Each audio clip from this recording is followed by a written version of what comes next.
Hello students, आज हम लोग radii of bourse stationery orbit पढ़ने जा रहे हैं।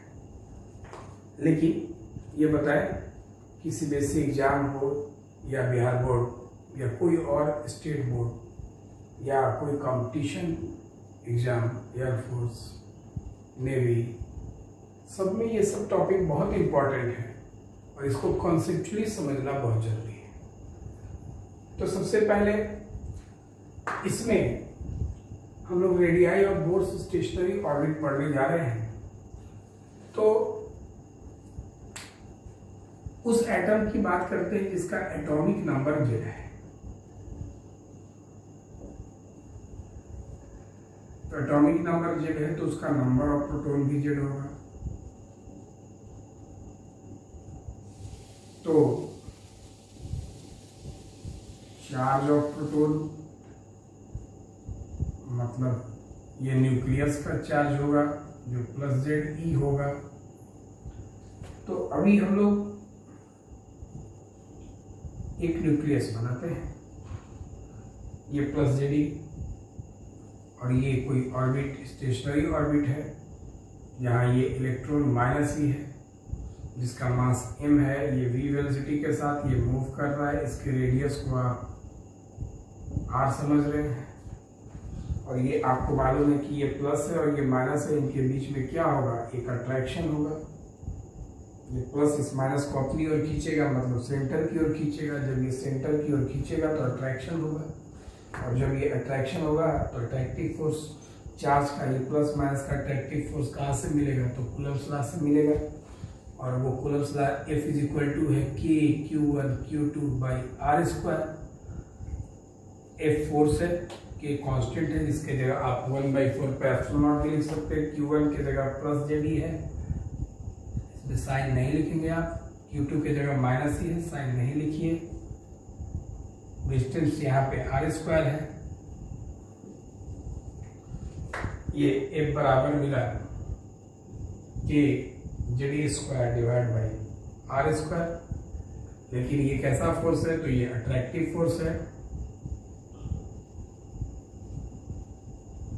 Toward centre. ये प्लस जो है, ये फोर्स निकला है ये दोनों के बीच, प्लस और माइनस के बीच, ये प्लस अपनी ओर खींच रहा है। Attractive force towards centre is equal to KZd²/r²। Centre की ओर जो फोर्स लगता है वो सेंट्रीपिटल फोर्स है।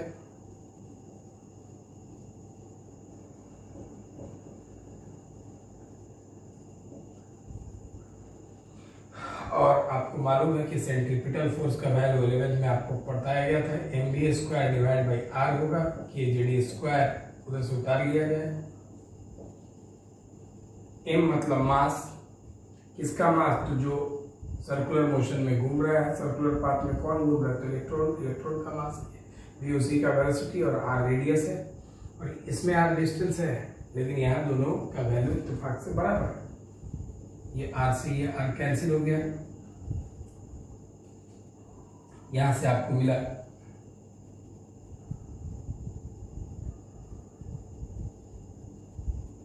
mv²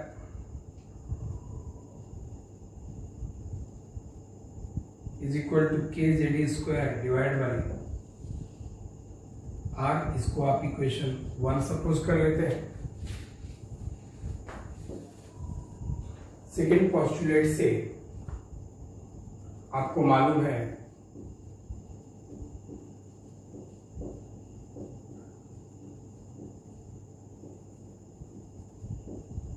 mvr इक्वल टू होता है NH/2π।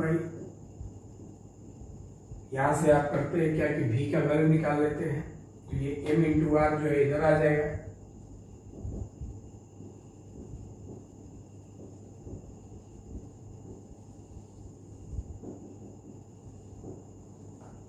पहले इक्वेशन में दूसरे इक्वेशन से v पुट कर देते हैं।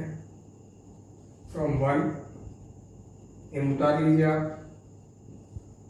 v का स्क्वायर, तो v की जगह आप NH बटा में 2πmr, v का स्क्वायर है तो इसका स्क्वायर कर दीजिए। यहाँ से v का value is equal to k Z square divide by R M into square सबका है N square H square 4 pi square और ये एम स्क्वायर और ये R square K Z square divide by R हो गया।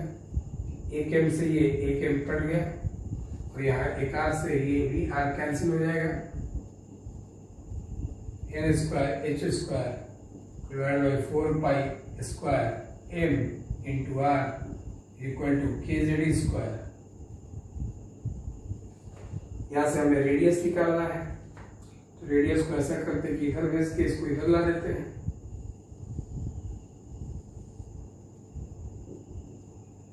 तो आर को इधर भेज के इसको इधर ला दीजिए, तो आर का वैल्यू मिलेगा क्या? आर इधर आ जाएगा तो R is equal to R यहाँ अकेले ये पूरा नीचे आ जाएगा N square H square by 4 pi square M. R तो यहाँ चला है, नीचे आ गया के जेड ई स्क्वायर। ये रेडियस मिला उस एटम का मिला जिसका एटॉमिक नंबर जेड है और जिसके लिए इस जेड एटॉमिक नंबर वाले के लिए ये nth ऑर्बिट का आपको रेडियस मिला। अब इसके बाद अब मान लिया जाए कि फॉर हाइड्रोजन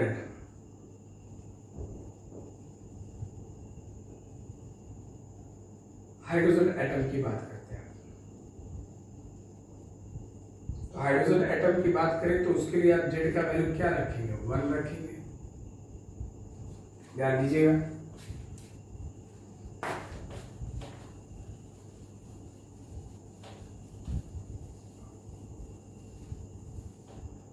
तो जेड का वैल्यू 1 रखेंगे आप, तो R equal to N square H square divide by 4 pi square M K Z की जगह 1 रखेंगे into E square.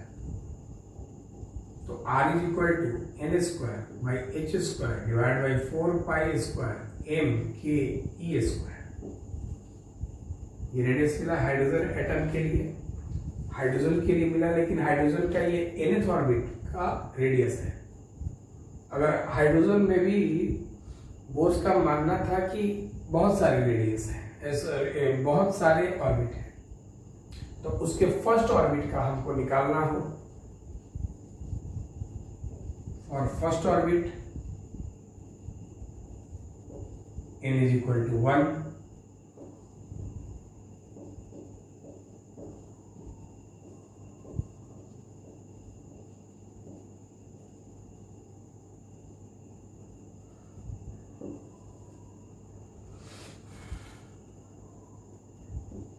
r is equal to 1 का square 1 into H square divide by 4 pi square M K E square. ये आपको मिला hydrogen atom का radius, hydrogen का radius मिला।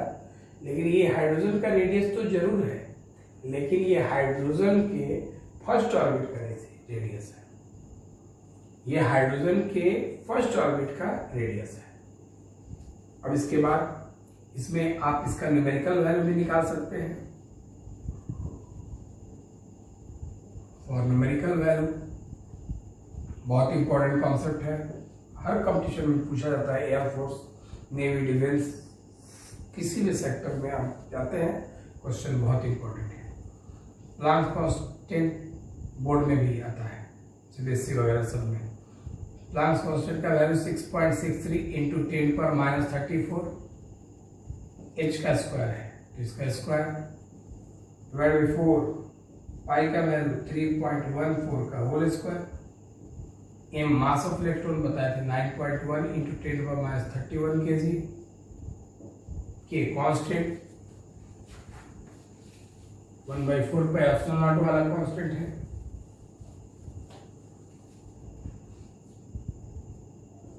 नाइन इंटू 10 पर 9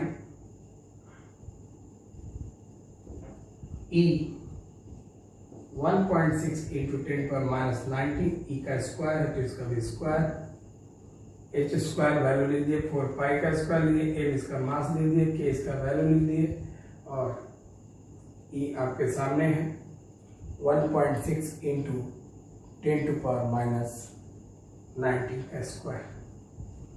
तो अभी देखिए जब आप इसको सॉल्व कीजिएगा तो r इज इक्वल टू मिलेगा 5.29 इंटू 10⁻11 मीटर।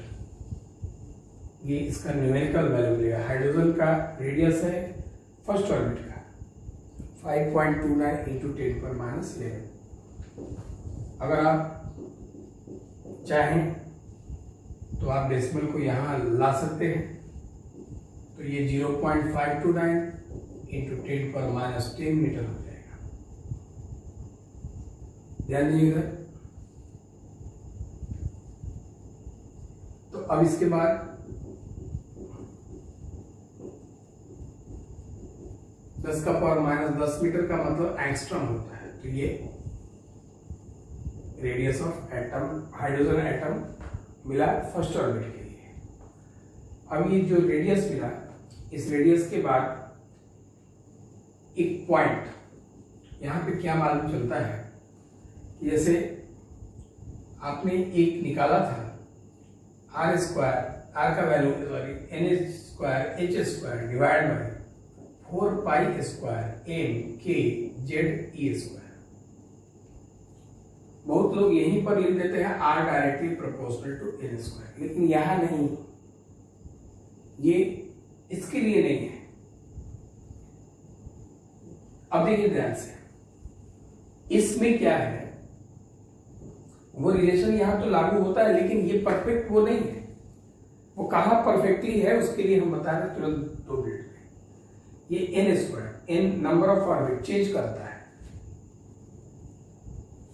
फर्स्ट के लिए 1 रखेंगे, सेकंड ऑर्बिट के लिए 2, थर्ड के लिए 3 रखेंगे। एच प्लांट कांस्टेंट नहीं चेंज करता है, इसका वैल्यू फिक्स है।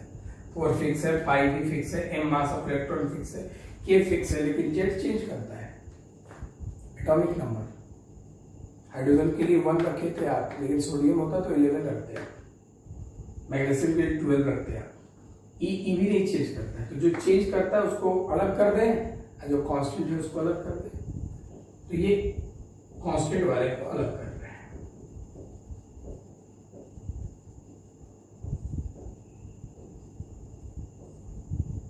ये जेड भी हटा दीजिए, H square 4 pi square M K A square N square by Z किनारे कर लीजिए। ये पूरा का पूरा वैल्यू कांस्टेंट हो जाएगा into N square by Z. R proportional मिला एन स्क्वायर बाई जेड। ये जो हुआ इस रिलेशन से मिलता है R directly proportional to N square by Z. ये मिला इसके लिए for atom having atomic number Z.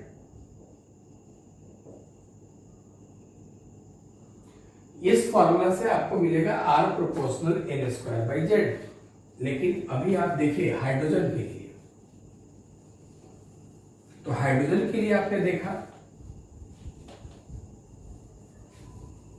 तो हाइड्रोजन का आपने अभी फॉर्मूला प्रूफ किया था for hydrogen, R equal to N square H square बटा में 4 pi square M K A square.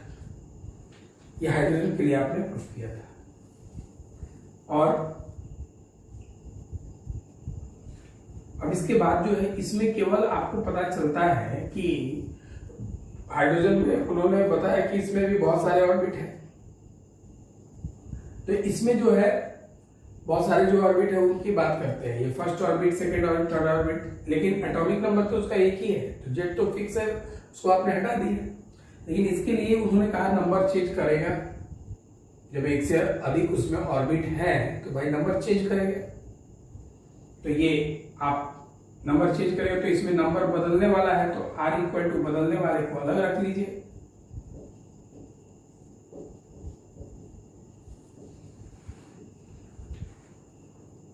ये पूरा का पूरा यहाँ कांस्टेंट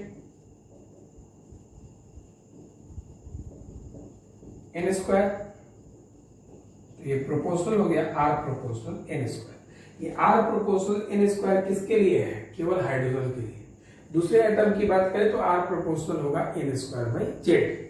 बहुत लोग इस फॉर्मूला को जहां प्रूफ कर लेते हैं वही बगल में लिख देते हैं r प्रोपोर्शनल n स्क्वायर, वो ठीक नहीं होगा। ये फॉर्मूला r प्रोपोर्शनल होगा n स्क्वायर बाई z के, और ये जो फॉर्मूला है ये r प्रोपोर्शनल n स्क्वायर के होगा। अब इसके बाद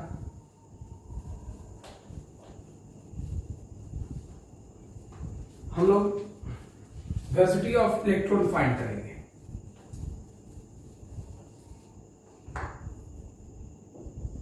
इन स्टेबल ऑर्बिट,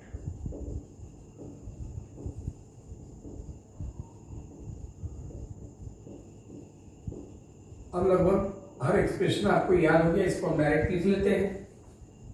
जैसे आपको मालूम चला था कि देख लीजिए, बना देते हैं, प्लस जेडी, ये इलेक्ट्रॉन था माइनस ई, मास m, वेलोसिटी क्या था v, रेडियस इसका क्या है r,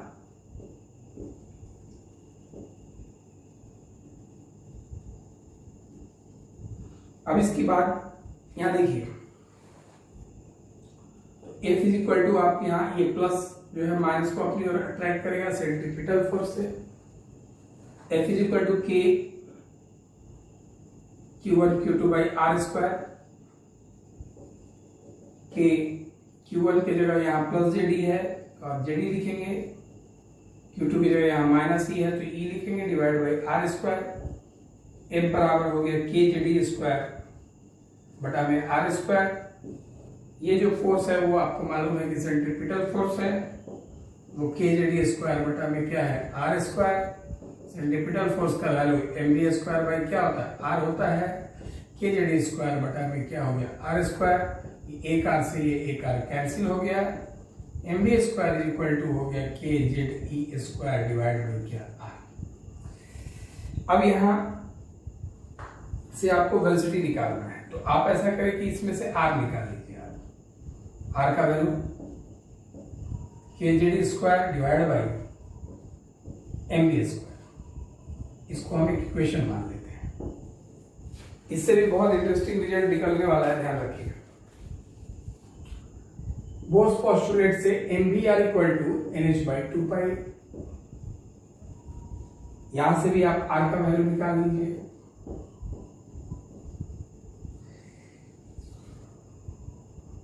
mv नीचे आ जाएगा,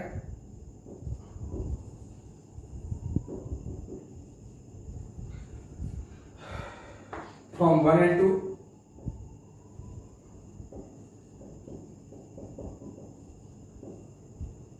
एक हमारे स्टूडेंट ने पूछा था कमेंट में कि सर पोस्टुलेट, सेकेंड पोस्टुलेट से न्यूमेरिकल आएगा कि नहीं आएगा। आगे भी आएगा, और ये इससे पहले वाला भी सेकेंड पोस्टुलेट पे भी बेस्ड था, और ये भी सेकेंड पोस्टुलेट पे भी बेस्ड है। ये भी एक टाइप का न्यूमेरिकल है जिसको हम नंबर में कन्वर्ट करेंगे। आगे देखिएगा, दोनों आर को हम कन्वर्ट करें,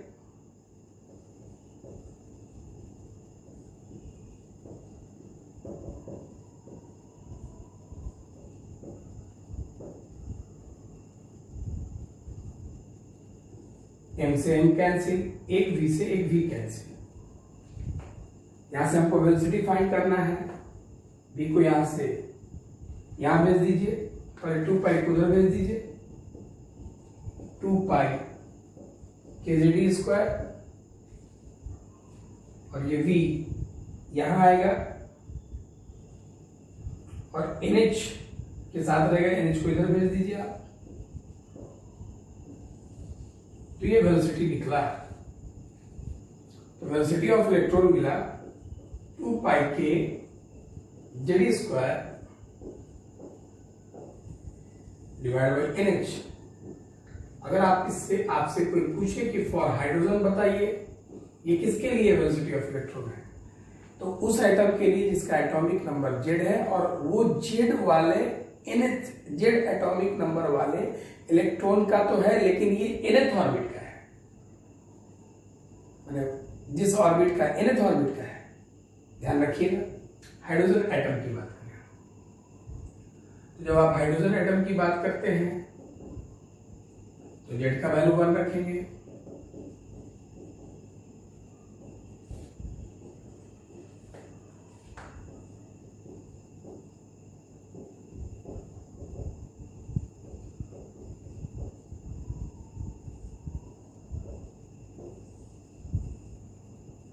पाई के square divide by NH।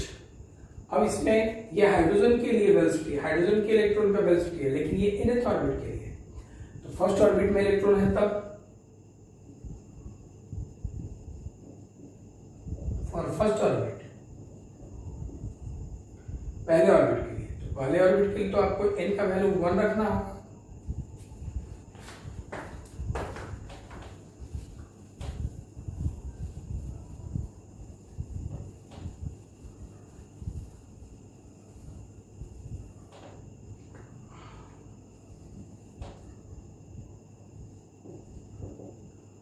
To पाई के स्क्वायर डिवाइड बाई n की जगह 1 इंटू h,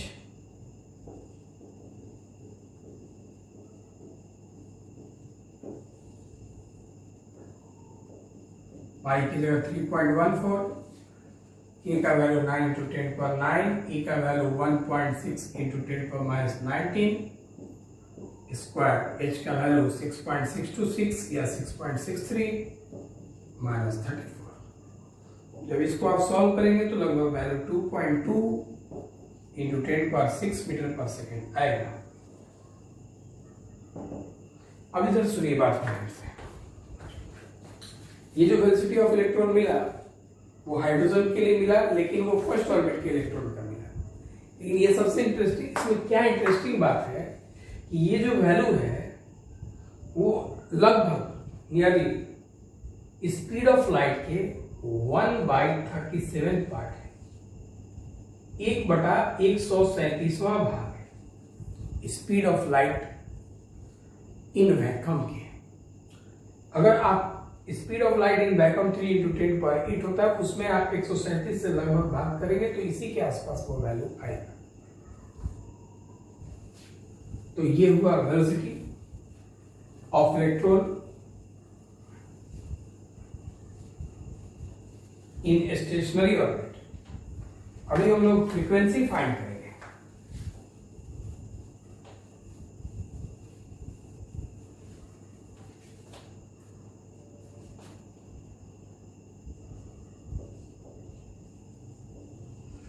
फ्रीक्वेंसी जिसको हम लोग न्यू से रिप्रेजेंट करते हैं, frequency of electron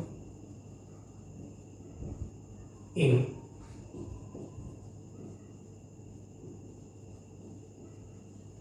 stationery orbit.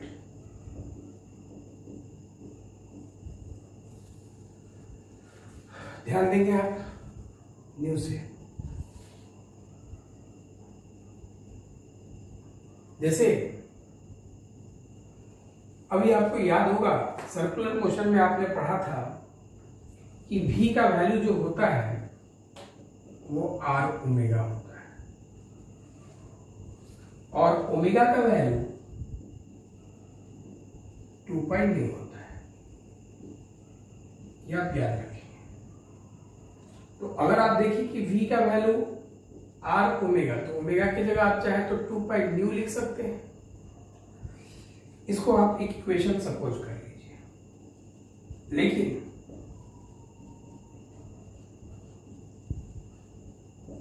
आपने अभी कुछ देर पहले v का एक एक्सप्रेशन प्रूफ किया था,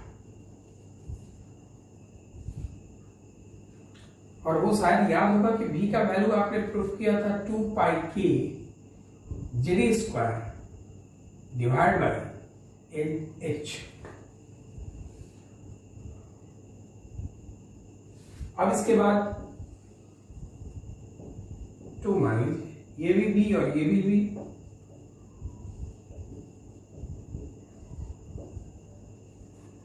दोनों को इक्वेट कर लीजिए। r into 2πν is equal to 2 pi K Z e square divide by N H. 2 pi से 2 पाई कैंसिल, न्यू निकालना है।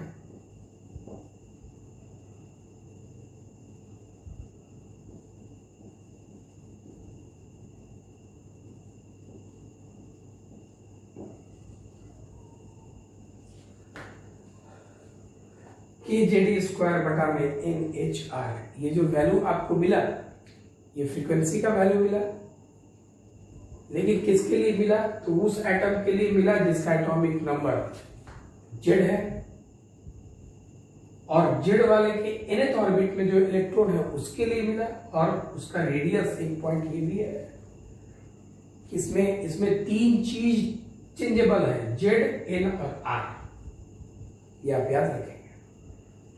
अब इसके बाद देखिए, अगर आपसे कोई पूछे कि फॉर हाइड्रोजन निकालिए आप, तो आप जेड का वैल्यू 1 रखेंगे, तो nu is equal to K into 1 into E square divide by N H are.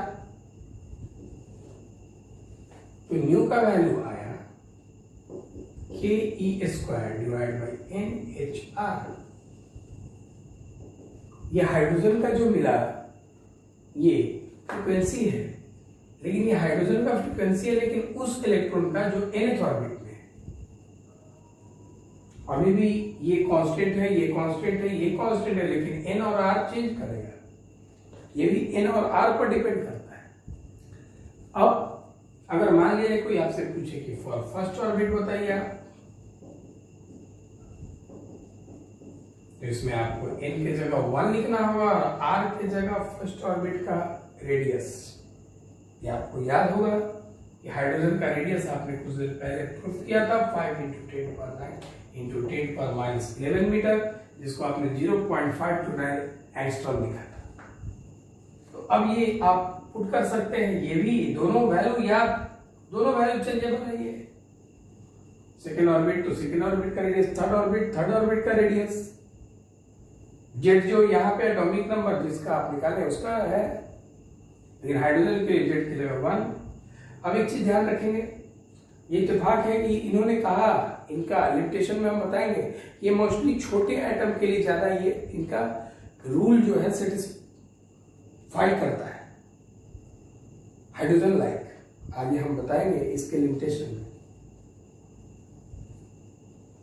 इसीलिए सब जाके हाइड्रोजन पे ही इन्होंने कैलकुलेट कर लिया। के का वैल्यू 9 × 10⁻9, ई का वैल्यू 1.6 × 10⁻90, ये स्क्वायर, एन फर्स्ट ऑर्बिट के लिए 6.63 × 10⁻34, आर का वैल्यू 5.29 × 10⁻11। इसको यदि आप सॉल्व करते हैं तो 6.57 × 10⁻15 रिवोल्यूशन पर सेकेंड इसका आंसर आएगा। 6.57 × 10⁻15।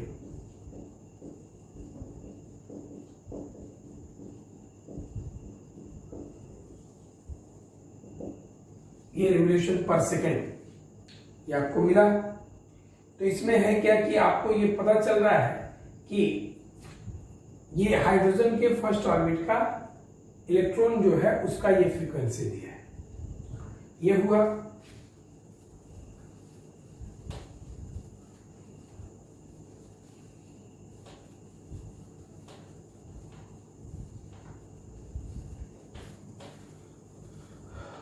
अब हम लोग एनर्जी ऑफ इलेक्ट्रॉन फाइंड करेंगे।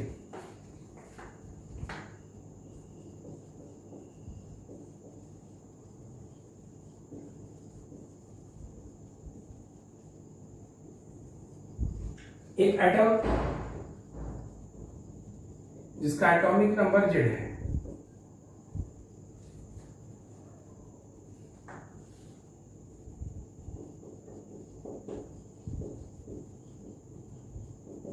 Number number of proton Z होगा,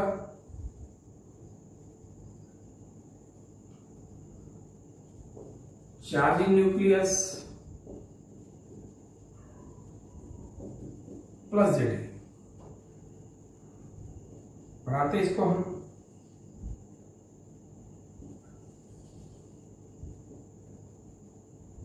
यहां का ये इलेक्ट्रॉन है,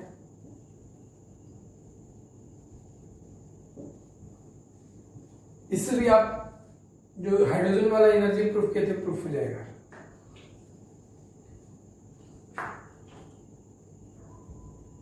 ये जो वैल्यू प्लस है और ये माइनस है, इनके बीच में एक अट्रैक्शन होगा, और वो अट्रैक्शन इसको सेंट्रीपिटल फोर्स कहेंगे। आप सेंटर की ओर खींच रहा है इलेक्ट्रॉन को, तो वो आप फॉर्मूला F बराबर K Q1 Q2 by R square से फाइंड करेंगे। F is equal to K, Q1 की जगह यहाँ प्लस जेडी है, जेडी लिखिए, Q2 की जगह यहाँ माइनस ई है, ई लिखिए, डिस्टेंस का स्क्वायर R स्क्वायर, F बराबर हुआ K JD square divide by R square. ये जो फोर्स है वो प्लस माइनस को अपनी ओर खींच रहा है, मतलब सेंटर की ओर खींच रहा है, मतलब आपको मालूम है कि ये सेंट्रीपिटल फोर्स है, K JD square divide by R square. और सेंट्रीपिटल फोर्स, ये इलेक्ट्रॉन का मास m है और ये v वेलोसिटी के साथ मूव कर रहा है, रेडियस इसका r है, तो सेंट्रीपिटल फोर्स का फॉर्मूला होता है mv स्क्वायर बाई r।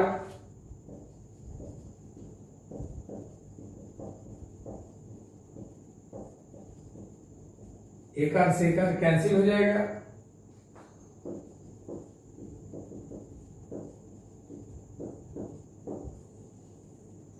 ऐसा करते हैं दोनों, और 1/2 से हम मल्टीप्लाई कर लेते हैं।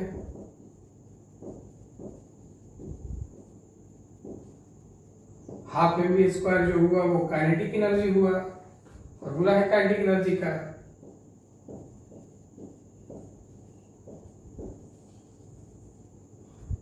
पोटेंशियल एनर्जी, टोटल एनर्जी निकालना है तो kinetic energy plus potential energy, तो काइनेटिक एनर्जी निकालिए, potential energy 1/4 pi epsilon not into Q1 into Q2 divide by R। इसको आप कैसे रिप्रेजेंट कर रहे हो ऊपर, तो अभी भी कैसे लिख सकते हैं, Q1 की जगह यहाँ potential energy plus JD, Q2 की जगह यहाँ इलेक्ट्रॉन जो है वो माइनस ही है,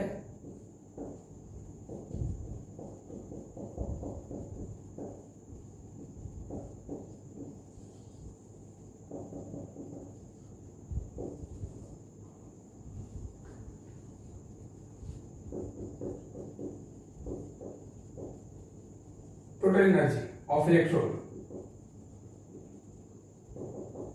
kinetic energy plus potential energy. Kinetic energy का जो वैल्यू आप निकाले माइनस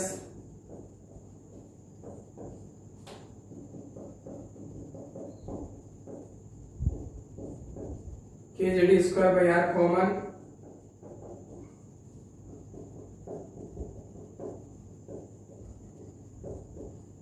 आधा में से एक घटा तो आधा बचा माइनस में, तो ये माइनस मल्टीप्लाई करेंगे आप -1 से, तो ऊपर रह गया वही, डिवाइड बाई 2R। ये टोटल एनर्जी मिला, किसके लिए मिला, तो ये टोटल एनर्जी मिला उस इलेक्ट्रॉन के लिए जिसके एटम का एटॉमिक नंबर Z है, एटॉमिक नंबर क्या है, Z है, ये उसके लिए मिला है। लेकिन अगर हमें यही हाइड्रोजन एटम की बात करनी होगी,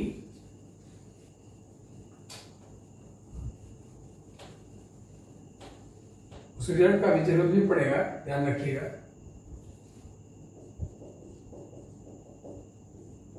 इसको अगर उतारते हैं आप इससे, तो इस नोट को आप पूरा एक्सप्रेशन पूरा होने के बाद या अभी रफ में यूज करेंगे, क्योंकि अभी उसको बढ़ाना है। अगर हमसे कोई पूछे कि हाइड्रोजन के बारे में आप बताइए,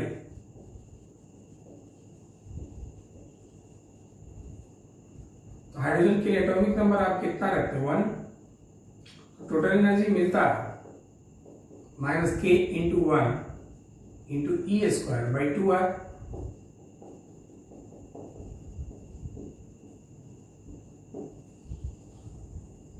टोटल एनर्जी इसका मिला हाइड्रोजन के इलेक्ट्रॉन का माइनस के स्क्वायर बाई 2r। अब इसकी के की जगह आप 1/4 पे एप्सिलॉन नॉट भी लिख सकते हैं। ई स्क्वायर बाई बचा 2r माइनस ई स्क्वायर 4 दूनी 8 पाई एप्सिलॉन नॉट r। हमको लगता है कि पिछले वीडियो में हमने डायरेक्ट हाइड्रोजन के लिए एनर्जी निकाला था और वो इतना ही आया था, तो आप इससे भी जेड का वैल्यू पुट करके निकाल सकते हैं। लेकिन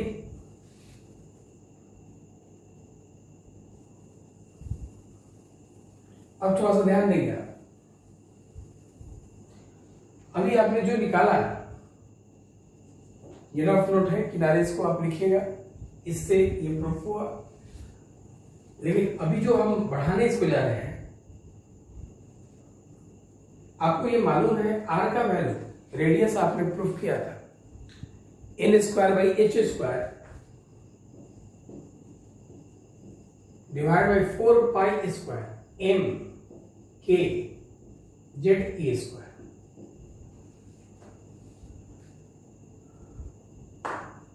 ये आपने रेडियस का फॉर्मूला प्रूफ किया था। तो अब देखिए तो ध्यान से, तो फ्रॉम 1 पहले क्वेश्चन में आप पुट कर लीजिए टोटल एनर्जी को हम ई से मान पुट कर लेते हैं, सपोज कर लेते हैं minus K Z square divide by 2 into R का वैल्यू यहां रखिए,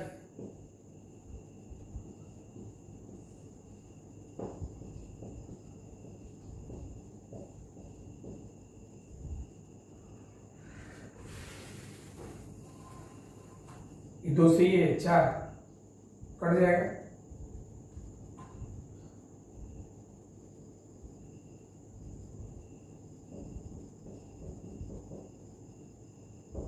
माइनस के जेड स्क्वायर ऊपर है पहले से, नीचे है एन स्क्वायर एच स्क्वायर, ये ऊपर चला जाएगा 2, ये 2 है यहाँ पे 2 pi square M K Z E square, E बराबर माइनस 2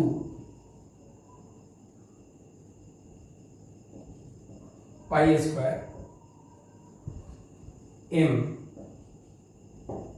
ये K square Z square E square E to the power 4 divide by N square और एच स्क्वायर। ये एनर्जी मिला उस इलेक्ट्रॉन का जिसके एटम का एटॉमिक नंबर जेड है, और वो जेड एटॉमिक नंबर है लेकिन वो इलेक्ट्रॉन उस जेड एटॉमिक नंबर वाले एटम के nth ऑर्बिट में मूव कर रहा है।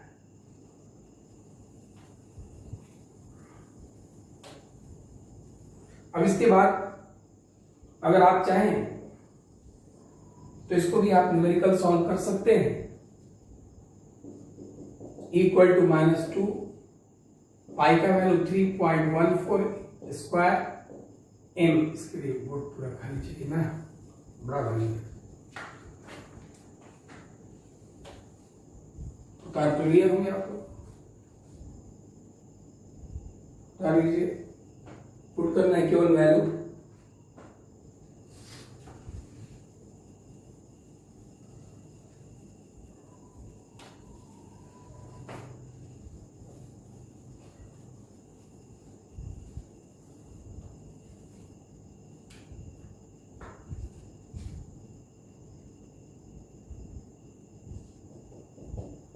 ई बराबर -2 पाई की जगह 3.14 का square M mass of electron 9.1 into 10⁻³ के 9 इंटू 10⁹ का होल स्क्वायर, जेड जो एटॉमिक नंबर है जिस एटम का उसके लिए होगा 1.6 इंटू 10⁻19 का whole square divide by n square, h का value 6.63 into 10⁻34 square K square,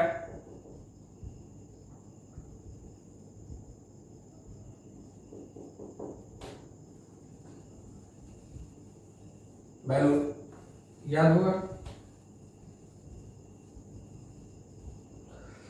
minus में है, इसको आप सॉल्व करेंगे तो 21.76 गुना 10 का power -19 Z square divide by बचेगा n स्क्वायर, और ये इसका यूनिट होगा जूल में। देखिए ध्यान से, बहुत छोटा value Z square by n square, बहुत छोटा वैल्यू है, निगेटिव में है।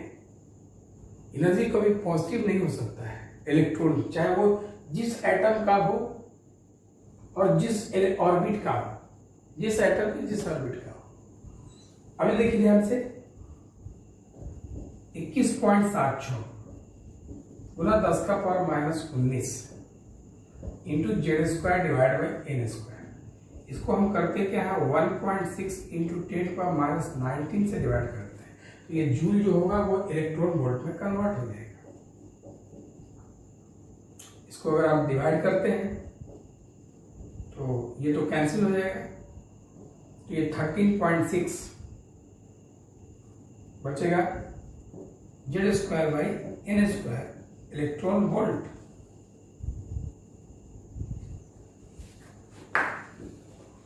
और यही अगर फॉर हाइड्रोजन एटम है तो आप जेड का वैल्यू 1 रखेंगे तो -13.6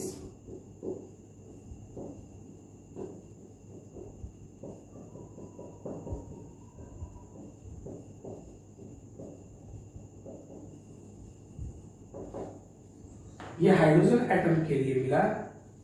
इलेक्ट्रॉन का टोटल एनर्जी वो जिस ऑर्बिट में है उसके लिए, फर्स्ट ऑर्बिट है तो इसके लिए n की जगह आप 1 रख दीजिए, सेकंड के लिए n की जगह 2 रख दीजिए, थर्ड के लिए 3 रख दीजिए। अपने आप जिस ऑर्बिट का इलेक्ट्रॉन होगा वो आपको प्रोवाइड करेगा वैल्यू। निगेटिव इलेक्ट्रॉन वोल्ट बहुत छोटा वैल्यू है। इसके बाद अभी हम लोग ये पॉस्टुलेट्स, अब हम लोग इस पे सीरीज पढ़ेंगे, Lyman series, बामर series, pascal series, Brackett series और फंड सीरीज, मतलब स्पेक्ट्रम, हाइड्रोजन स्पेक्ट्रम। उसके बाद थोड़ा सा इसके लिमिटेशंस हैं और थोड़ा वेव के बारे में है थोड़ा सा, और कोई दिक्कत नहीं होगा। और चैप्टर एटम जो है खत्म हो जाएगा। उसके बाद हम लोग न्यूमेरिकल सॉल्व करेंगे, न्यूमेरिकल ये सब भी है। Thank you.